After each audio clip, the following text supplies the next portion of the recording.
MDH chana masala. ಈಗ ಕಡಲೆ ಇರಲಿ, ಹಲಸಂದೆ ಬೀಜ, ಕಪ್ಪು ಕಡಲೆ ಅಥವಾ ಬಿಳಿ ಕಡಲೆ, ಎಲ್ಲವೂ ಸ್ವಾದಿಷ್ಟವಾಗುತ್ತೆ. ಕಂದಕಕ್ಕೆ ಉರುಳಿದ ಬಸ್, ಪ್ರಯಾಣಿಕರಿಗೆ ಗಾಯ, PSI ಹಲ್ಲೆ ಖಂಡಿಸಿ ಠಾಣೆ ಮುಂದೆ ಪ್ರತಿಭಟನೆ. ಈ ಎಲ್ಲ ಸುದ್ದಿಯನ್ನು ನೋಡೋಣ ಕರ್ನಾಟಕ ನ್ಯೂಸ್ ಟಾಪ್ನಲ್ಲಿ. ಹಾವೇರಿ ಜಿಲ್ಲಾ ಕೇಂದ್ರ ಬಸ್ ನಿಲ್ದಾಣದಲ್ಲಿ ವಿದ್ಯುತ್ ಕಟ್ಟಾಗಿ ಪ್ರಯಾಣಿಕರು ಪರದಾಟ ನಡೆಸಿದ್ರು. ಕತ್ತಲಾದ ಬಸ್ ನಿಲ್ದಾಣವನ್ನೇ ಪುಂಡ ಪೋಖರಿಗಳು ಬಂಡವಾಳ ಮಾಡಿಕೊಂಡಿದ್ದಾರೆ. 2 ರಾತ್ರಿಯಿಂದ ಕಳ್ಳಕಾಕರ ಕಾಟದಲ್ಲೇ ಪ್ರಯಾಣಿಕರು ಓಡಾಡುವಂತಾಗಿದೆ. ಬಸ್ ನಿಲ್ದಾಣದ ಮೇಲ್ವಿಚಾರಕರು ಕೂಡ ಮೇಣದ ಬತ್ತಿ ಹಚ್ಚಿ ಕೆಲಸ ಮಾಡ್ತಾ ಇದ್ದಾರೆ. ರಾತ್ರಿ ಹೊತ್ತು ಊರಿಗೆ ಹೋಗುವವರು ಭಯದಲ್ಲೇ ಓಡಾಡುವಂತಾಗಿದೆ. ಕೆಪಿಸಿಸಿ ಕಾರ್ಮಿಕ ವಿಭಾಗದ ಕಾರ್ಯದರ್ಶಿ ಮೇಲೆ ಕುಕನೂರು ಠಾಣೆ ಇನ್ಸ್ಪೆಕ್ಟರ್ ಹಲ್ಲೆ ಮಾಡಿದ್ದಾರೆ ಅಂತ ಆರೋಪಿಸಲಾಗಿದೆ. ಜಾತಿ ನಿಂದನೆ ಮಾಡಿ PSI ಗುರುರಾಜ್ ಹಲ್ಲೆ ಮಾಡಿದ್ದಾರೆ ಅಂತ ಕಾರ್ಯದರ್ಶಿ ಗಾಳೆಪ್ಪ ಹಿರೇಮನಿ ವಿಡಿಯೋ ಮೂಲಕ ಆಕ್ರೋಶ ಹೊರಹಾಕಿದ್ದಾರೆ. ದಲಿತ ಯುವಕನ ಮೇಲೆ PSI ಹಲ್ಲೆ ಖಂಡಿಸಿ ಕುಕನೂರು ಠಾಣೆ ಮುಂದೆ ದಲಿತ ಮುಖಂಡರು ಪ್ರತಿಭಟನೆ ನಡೆಸಿದ್ರು. ಗಾಳೆಪ್ಪ ಎನ್ನುವವನ ಮೇಲೆ ಹಲ್ಲೆಗೈದ PSI ಗುರುರಾಜ್ರನ್ನ ಅಮಾನತು ಮಾಡುವಂತೆ ಒತ್ತಾಯಿಸಿದ್ರು. ವಿಷಯ ತಿಳಿತಾ ಇದ್ದಂತೆ ಸ್ಥಳಕ್ಕೆ ಕೊಪ್ಪಳ SP, DYSP ಭೇಟಿ ನೀಡಿ ಪರಿಶೀಲನೆ ನಡೆಸಿದ್ರು. ನ್ಯಾಯ ದೊರಕಿಸುವ ಭರವಸೆ ನೀಡಿದ್ದಾರೆ. ಹಾವೇರಿ ಜಿಲ್ಲೆಯಲ್ಲಿ ರಾಜಾರೋಷವಾಗಿ ಹಾದಿ ಬೀದಿಯಲ್ಲಿ ಇಸ್ಪೀಟ್ ಅಡ್ಡೆಗಳು ನಡೀತಾ ಇವೆ.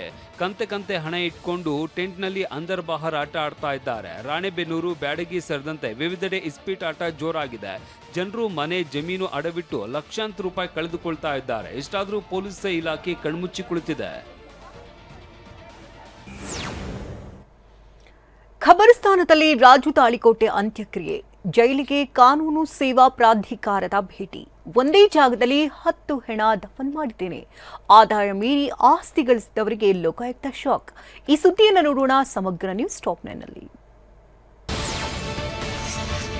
ಜೈಲಿನಲ್ಲಿ ಹಾಸಿಗೆ ಹೊದಿಕೆ ಸೌಲಭ್ಯ ನೀಡುವಂತೆ ನಟ ದರ್ಶನ್ ಕೋರ್ಟ್ಗೆ ಅರ್ಜಿ ಹಾಕಿದ್ರು. ಸವಲತ್ತು ನೀಡ್ತಿಲ್ಲ ಅಂತ ಅರ್ಜಿ ಹಾಕಿದ್ದ ದರ್ಶನ್ ಪರ ವಕೀಲರು ಬೇಸರ ವ್ಯಕ್ತಪಡಿಸಿದ್ರು. ಅಲ್ಲದೆ ಜೈಲಿಗೆ ಭೇಟಿ ನೀಡಿ ಪರಿಶೀಲಿಸಲು ಮನವಿ ಮಾಡಿದ್ರು. ಕೋರ್ಟ್ ಆದೇಶದ ಮೇರೆಗೆ ಕಾನೂನು ಸೇವಾ ಪ್ರಾಧಿಕಾರದ ವರದರಾಜು ತಂಡ ನಿನ್ನೆ ಪರಪ್ಪನ ಅಗ್ರಹಾರ ಜೈಲಿಗೆ ಭೇಟಿ ನೀಡಿದ್ರು. ದರ್ಶನ್ಗೆ ನಿಯಮಾನುಸಾರ ಸೌಲಭ್ಯ ನೀಡಲಾಗಿದೆ ಎಂದು ಅಧಿಕಾರಿಗಳು ದರ್ಶನ್ ಬ್ಯಾರಕ್ನಲ್ಲಿ ಪರಿಶೀಲನೆ ನಡೆಸಿದ್ದಾರೆ.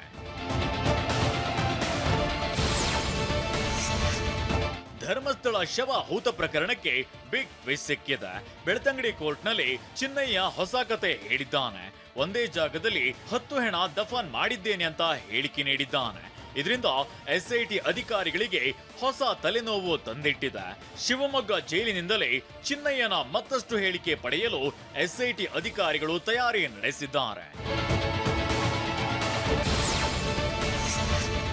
ಆದಾಯ ಮೀರಿ ಆಸ್ತಿ ಗಳಿಸಿದ್ದವರಿಗೆ ಲೋಕಾಯುಕ್ತ ಅಧಿಕಾರಿಗಳು ಬೆವರಿಳಿಸಿದ್ದಾರೆ.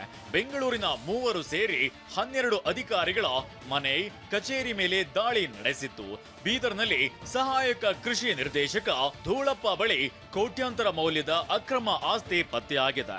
80 ಲಕ್ಷ ರೂಪಾಯಿ ನಗದು, 160 ಗ್ರಾಂ ಚಿನ್ನಾಭರಣ ಸಿಕ್ಕಿದೆ. 1,82,00,000 ಮೌಲ್ಯದ ಸ್ಥಿರಾಸ್ತಿ, 1,60,00,000 ಮೌಲ್ಯದ ಚರಾಸ್ತಿ, 2 ಸೈಡ್, 1 ಫಾರ್ಚುನರ್ ಮತ್ತೊಂದು ಎರ್ಟಿಗಾ ಕಾರು ಪತ್ತೆಯಾಗಿದೆ.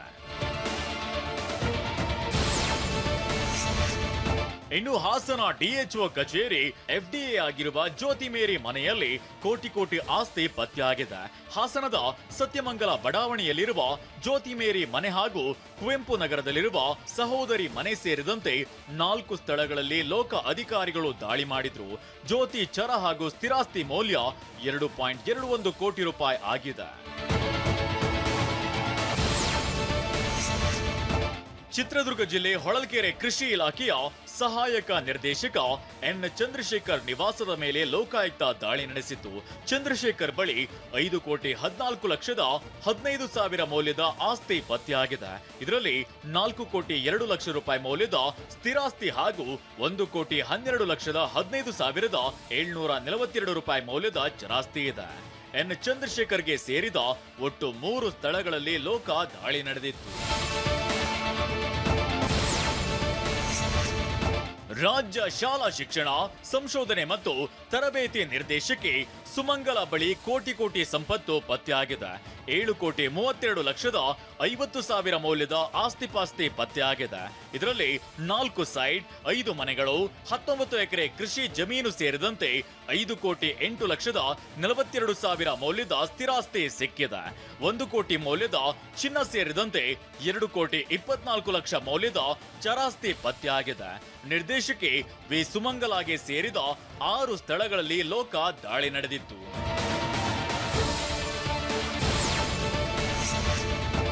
ಬೆಂಗಳೂರಿನ ಔಟರ್ ರಿಂಗ್ ರಸ್ತೆಯಲ್ಲಿ ಎಲೆಕ್ಟ್ರಿಕ್ ಬಸ್ ಕೆಟ್ಟು ನಿಂತಿತ್ತು. ಚಕ್ರಗಳು ಜಾಮ್ ಆಗಿದ್ರಿಂದ ಬಿಎಂಟಿಸಿ ಬಸ್ ಕೈಕೊಟ್ಟಿತ್ತು. ಇದರಿಂದ ಸಂಚಾರ ದಟ್ಟಣೆಯಾಗಿ ಟ್ರಾಫಿಕ್ ಜಾಮ್ ಉಂಟಾಗಿತ್ತು.